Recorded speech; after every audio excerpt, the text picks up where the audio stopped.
Qatar और America के बीच 100 लाख करोड़ रुपए की बड़ी डील हुई है।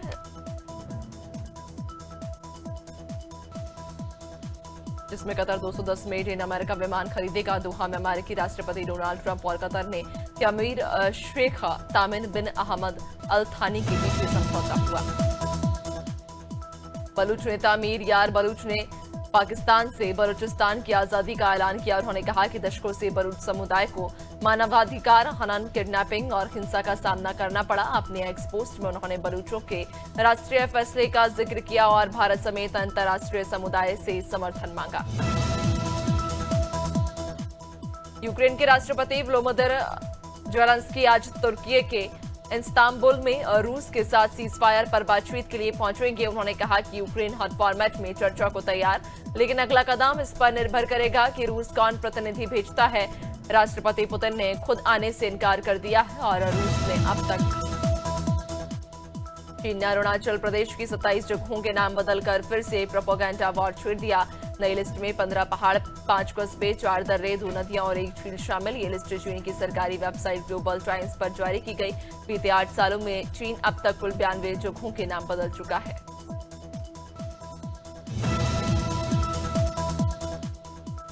अमेरिकी मिलिट्री एक्सपर्ट जॉन स्पेंसर ने कहा कि ऑपरेशन सिंदूर भारत का रणनीतिक मिशन था, न कि पाकिस्तान अधिकृत कश्मीर पर कब्जे या सत्ते परिवर्तन का प्रयास। स्पेंसर के मुताबिक भारत ने यह ऑपरेशन 4 दिन में सफलतापूर्वक पूरा किया और अपने मकसद को हासिल किया। उन्होंने कहा कि भले ही कुछ लोग इसे सीजफायर कहें। लखनऊ में चलती इसी बस में अचानक आग लगने से 5 यात्रियों की जलकर मौत हो गई। स्लीपर बस बिहार के बेगूसराय से दिल्ली जा रही थी। हादसा सुबह 4:40 पर मोहनलालगंज के पास हुआ, जब ज्यादातर यात्री सो रहे थे। आग लगने के बाद कई लोग फंसे रहे। इमरजेंसी गेट भी नहीं खुल पाया।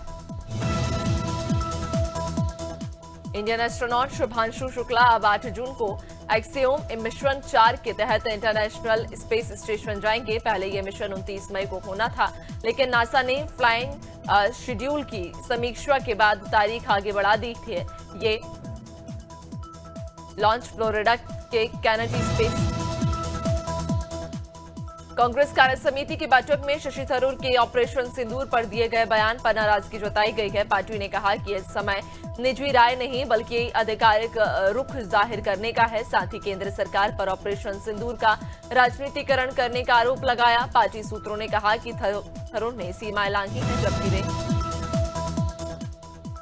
बेंगलुरु में मुख्यमंत्री डॉक्टर मोहन यादव को मध्य प्रदेश के लिए 8,000 करोड़ रुपए के निवेश प्रस्ताव प्राप्त हुए। उन्होंने बताया कि इन प्रस्तावों में 19,000 लोगों को रोजगार मिलेगा। सीएम ने बीईएमएल को रायसेन जिले के रेलवे कोच निर्माण के लिए भूमि आवंटन पत्र भी सौंपा, जिसे राज्य में औद्योगिकी विकास को गति देने की दिशा में अहम माना जा रहा है।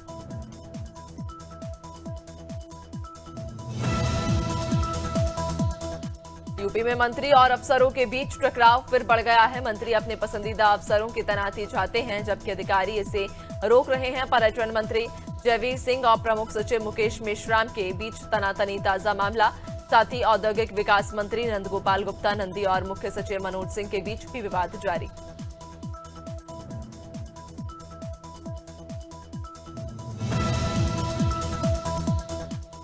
एम्स भोपाल में हर साल आने वाले 36,000 कैंसर मरीजों में से 62% मरीज भोपाल के बाहर के होते हैं, जिनमें आगरमालवा दूसरे नंबर पर। इसका कारण जिलों में स्क्रीनिंग और इलाज की सुविधाओं की कमी। मरीजों को बार बार भोपाल आना पड़ता है, जिससे इलाज छोड़ने या फॉलो अप न कर पाने की समस्या होती है। अब स्नो लेक मॉड्यूल से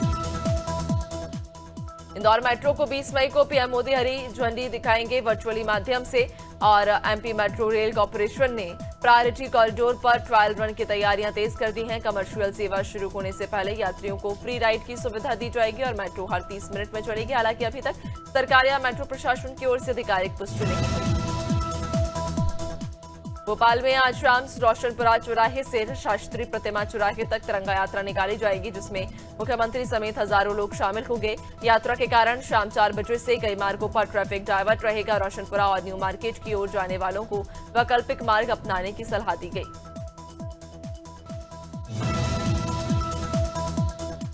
बस्ती की दुबौलिया और परशुरामपुर पुलिस ने शराब माफियाओं के खिलाफ बड़ी कार्रवाई की। दुबौलिया पुलिस ने 57 पाउच अवैध देशी और शराब के साथ अभियुक्त को गिरफ्तार किया। थानाध्यक्ष प्रदीप कुमार सिंह के नेतृत्व में ये कार्रवाई की गई। आरोपी के खिलाफ धारा 60 आबकारी अधिनियम के तहत मुकदमा दर्ज किया गया है।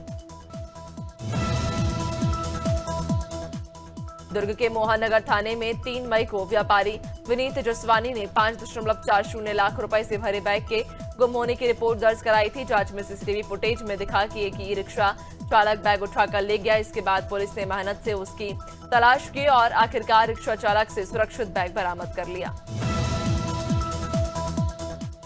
फतेहपुर के खटौली गांव में घरेलू विवाद के बाद 40 वर्षीय महिला ने आग लगा ली। ग्रामीणों ने उसे जलते देखा और तुरंत अस्पताल पहुंचाया, जहां उसे मृत घोषित कर दिया गया। महिला के पिता ने उसके पति और सास पर हत्या का आरोप लगाया। पुलिस ने शव को पोस्टमार्टम के लिए भेजा और रिपोर्ट के आधार पर कार्रवाई की बात कही। फतेहपुर के सरायनगर गांव में शौच के लिए गई 55 वर्षीय कुसुमा देवी का शव खेत में संदिग्ध हालत में मिला। हत्या की आशंका से ग्रामीणों में हड़कंप मच गया। उन्होंने दुष्कर्म के बाद हत्या की आशंका जताई। मौके पर पहुंचे एसपी और फॉरेंसिक टीम ने जांच शुरू की। पुलिस ने शव को कब्जे में लेकर पोस्टमार्टम के लिए भेजा और मामले की जांच शुरू कर दी। प्रयागराज के हरदी गांव में मवेशी चराने को लेकर 2 पक्षों में विवाद हो गया। विवाद इतना बड़ा कि मारपीट में मोहनलाल यादव गंभीर रूप से घायल हो गए और इलाज के दौरान उनकी मौत हो गई। पीड़ित परिवार ने 6 लोगों पर हत्या का आरोप लगाया। साथ ही हल्का इंचार्ज पर कार्रवाई के बाद पैसे मांगने का भी आरोप लगाया गया।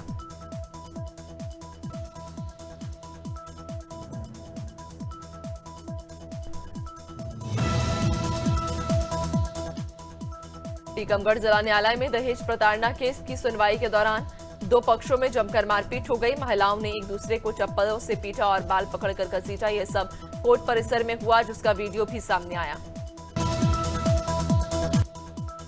शाहजहांपुर पुलिस ने 2 दिन पहले कोई युवक की हत्या का खुलासा कर दिया। युवक की हत्या अवैध संबंधों के चलते की गई थी। हत्या के आरोप में पुलिस ने युवती के भाई को गिरफ्तार किया। पुलिस ने हत्या में इस्तेमाल किए गए चाकू और डंडा बरामद कर लिया। हत्या के आरोप में पुलिस ने युवती के भाई को गिरफ्तार कर आरोपी को जेल भेज दिया।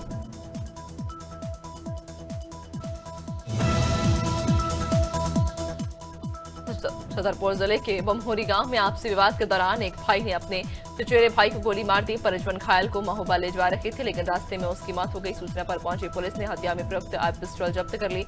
आरोपी वारदात के बाद से फरार। पुलिस ने मामला दर्ज कर आरोपी की तलाश शुरू कर दी।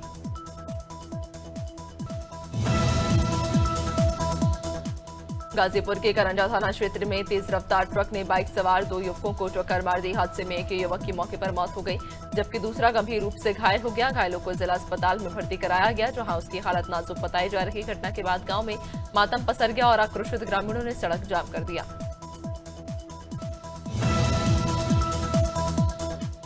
सहारनपुर के सदर बाजार थाना पुलिस ने एटीएम कार्ड बदलकर ठगी करने वाले 3 शातिर आरोपियों को गिरफ्तार किया। पुलिस ने उनके पास से 3 एटीएम कार्ड बरामद किए। आरोपी एटीएम मशीनों के पास रेकी कर कार्ड स्टॉल ग्लू डालकर कार्ड फंसा देते थे। इसके बाद मदद के बहाने पीड़ित से पिन नंबर जान लेते और मौका पाकर कार्ड बदल देते थे।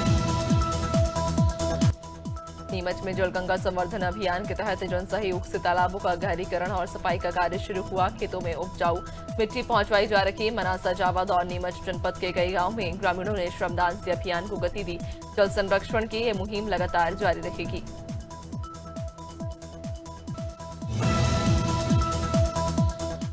एमसीबी जिले के चिरमिरी थाना पुलिस ने 2 बड़ी वारदातों का खुलासा किया। हत्या के एक आरोपी ने पत्नी को डंडे से पीट कर मौत के घाट उतार दिया। वहीं दूसरी ओर महीनों से फरार चल रहे दुष्कर्म के आरोपी को भी पुलिस ने पकड़ लिया है। दोनों को न्यायिक रिमांड पर जेल भेज दिया।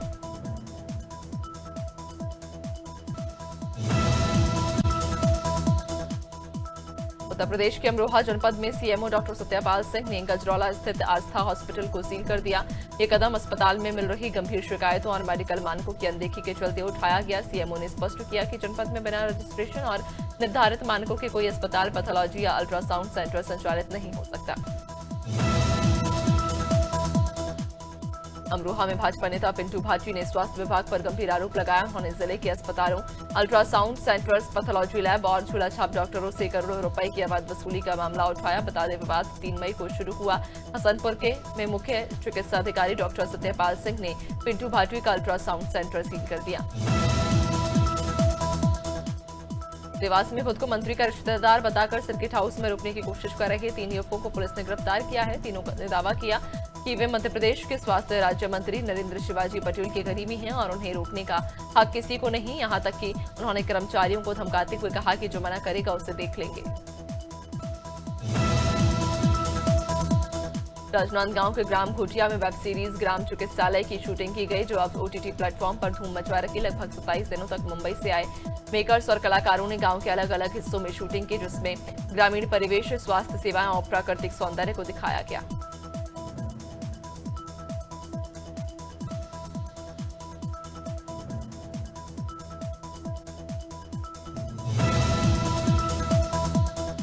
लखनऊ के नगराम थाना क्षेत्र में पुलिस को एक बड़ी सफलता हासिल हुई, जहां पुलिस ने 4 मई को हुई युवक महेश की हत्या का खुलासा करते हुए आरोपी को गिरफ्तार कर लिया। जांच में पता चला कि शराब पीने के दौरान दोनों के बीच विवाद हो गया था, जिसके बाद आरोपी ने महेश का गला दबाकर उसकी हत्या कर दी।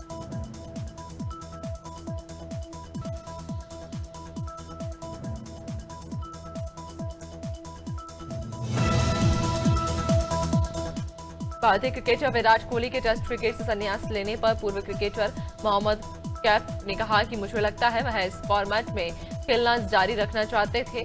बीसीसीआई से कुछ आंतरिक बातचीत हुई होगी। उन्होंने कहा चयनकर्ताओं ने 5-6 वर्षों में उनके फॉर्म का हवाला देकर उन्हें बताया होगा कि टीम में उनकी जगह अब नहीं रही। विराट कोहली और रोहित शर्मा T20 और टेस्ट क्रिकेट से संन्यास लेकर अंतर्राष्ट्रीय स्तर पर अब सिर्फ वनडे क्रिकेट खेलेंगे। भारत की अगली वनडे सीरीज अगस्त में बांग्लादेश के खिलाफ, लेकिन दोनों क्रिकेटर शायद ये सीरीज न खेलें। वे संभवतः अक्टूबर में ऑस्ट्रेलिया के खिलाफ 3 मैचों की वनडे सीरीज में भारत का प्रतिनिधित्व करते नजर आएंगे। पूर्व भारतीय क्रिकेटर के श्रीकांत ने कहा कि भारतीय कप्तान रोहित शर्मा के टेस्ट क्रिकेट से संन्यास लेने के बाद शुभमन गिल पर टेस्ट की कप्तानी नहीं थोपनी चाहिए। उन्होंने कहा कि गिल को पहले टेस्ट में अपनी जगह पक्की करनी होगी। श्रीकांत ने कहा, फिलहाल मुझे लगता है कि बुमराह को कप्तान होना चाहिए।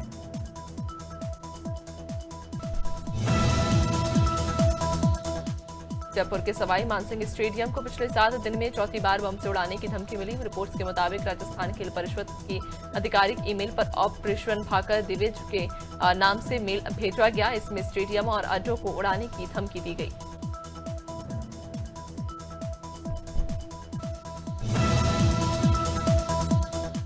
इंग्लैंड के पूर्व क्रिकेटर माइकल वॉन ने टेस्ट क्रिकेट से संन्यास लेने वाले विराट कोहली को लेकर कहा, मैं हैरान हूं कि वह अभी संन्यास ले रहे हैं और दुखी भी हूं। उन्होंने कहा, टेस्ट फॉर्मेट के लिए जितना कोहली ने किया उतना किसी और बल्लेबाज ने नहीं किया है। उनके बिना टेस्ट क्रिकेट बिल्कुल नीरस है।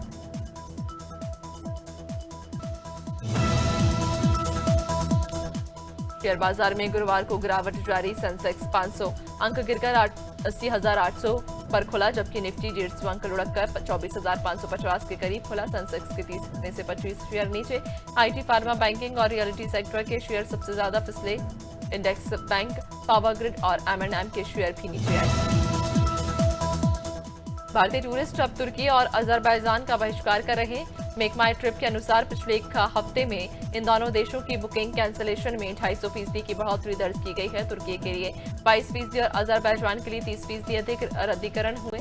कुल मिलाकर बुकिंग्स में 60% की गिरावट आई। पिछले साल भारतीय टूरिस्ट में इन देशों हिंदुस्तान एरोनॉटिक्स लिमिटेड का वित्त वर्ष 2024-25 की चौथी तिमाही में शुद्ध मुनाफा 3,970 करोड़ रुपए रहा, जो सालाना आधार पर 8% घटा। इसी दौरान कंपनी का रेवेन्यू भी 7% घटकर 13,700 करोड़ रुपए रहा। पिछले साल की समान तिमाही में मुनाफा 4,309 करोड़ और रेवेन्यू 14,769 करोड़ रुपए था। हॉल ने शेयर में इस दौरान 1 साल में 17% की बढ़त दिखाई। HCL और फॉक्सकॉन के भारत में सेमीकंडक्टर प्लांट को सरकार ने मंजूरी दी। ये छठा प्लांट उत्तर प्रदेश के यमुना एक्सप्रेसवे इंडस्ट्रियल जोन में 3,700 करोड़ रुपए की लागत से बनेगा। यहाँ मासिक 20,000 वर्कर्स और 3.6 करोड़ डिस्प्ले ड्राइवर चिप्स का उत्पादन होगा। पहले से ही 5 सेमीकंडक्टर यूनिट्स पर काम चल रहा है, जिससे भारत की चीन, ताइवान पर निर्भरता कम होगी।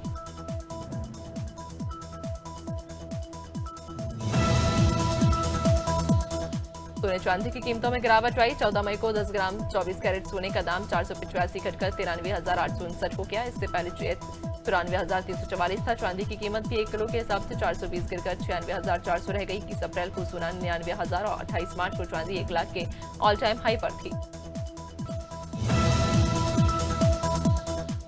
बॉलीवुड एक्ट्रेस उर्वशी रौतेला कांस 2025 में वजूहत का शिकार हुई। पहले दिन रेड कार्पेट पर पोज देने से रोककर हटाया गया। फिर भारी भरकम ड्रेस के कारण रिवॉल्विंग डोर में 25 मिनट तक फंसी रही। उन्हें बाहर निकालने के लिए टीम को मेहनत करनी पड़ी। ये घटना कांस में उनकी मुश्किलें और बढ़ा गई। अभिनेता रितेश देशमुख ने बॉलीवुड में काम का श्रेय मिलने पर कहा उन्हें अपनी औकात से कहीं ज्यादा मिला। उन्होंने बताया कि शुरू में उन्हें लगता था उनकी पहली फिल्म उनकी आखिरी होगी, लेकिन अब 22 साल बाद भी वे एक्टिंग कर रहे हैं। रितेश ने अपनी नई फिल्म रेड 2 के बारे में बात की जो हाल ही में रिलीज हुई है।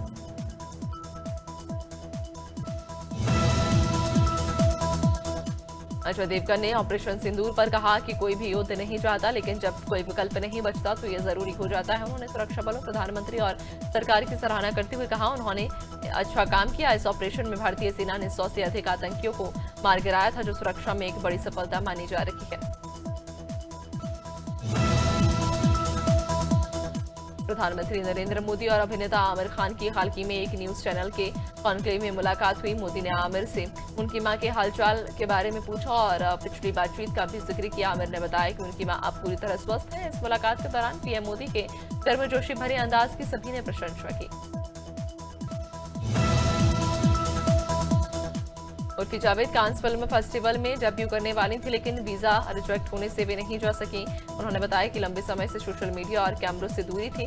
कई प्रयासों के बाद भी कामयाबी नहीं मिली। वीजा रिजेक्शन की वजह से उनका बिजनेस भी प्रभावित हुआ। 78वां कांस फेस्टिवल 13 मई से शुरू हो चुका है, लेकिन उर्फी का सपना अधूरा रह गया।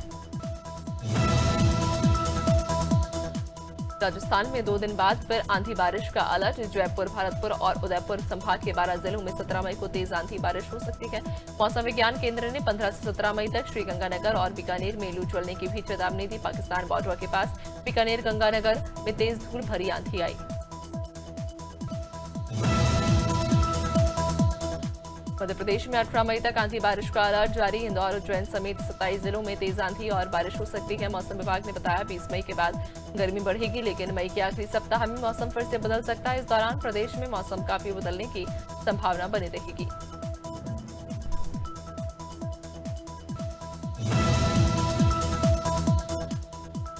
बिहार के 23 जिलों में गुरुवार के लिए हीट वेव का येलो अलर्ट जारी और 16 मई तक हॉट डे की स्थिति बनी रहेगी। सहरसा, मधेपुरा, पूर्णिया, कटिहार, अररिया, किशनगंज और सुपौल में बारिश के आसार। रोहतास में तापमान करीब 44 डिग्री सेल्सियस पहुंच गया। मौसम विभाग ने बताया कि मध्य भारत और ओडिशा के मौसमी बदलाव। यूपी के 19 जिलों में लू का अलर्ट जारी और अगले 2 दिनों में तापमान 2 से 4 डिग्री तक बढ़ने का अनुमान। वाराणसी के अस्पताल में मरीजों की संख्या 30% बढ़ी। गाजियाबाद और एनसीआर में सुबह से घनी धुंध छाई हुई। प्रदेश के कई जिलों में 40 डिग्री सेल्सियस से अधिक तापमान रिकॉर्ड किया गया।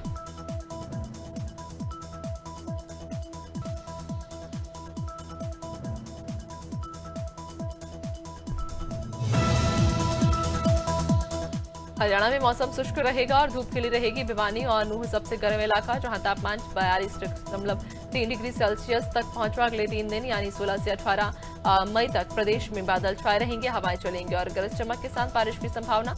मौसम विभाग ने 15 से 18 मई तक बारिश का अलर्ट जारी किया, इसलिए लोगों को सावधानी बरतने की जरूरत होगी।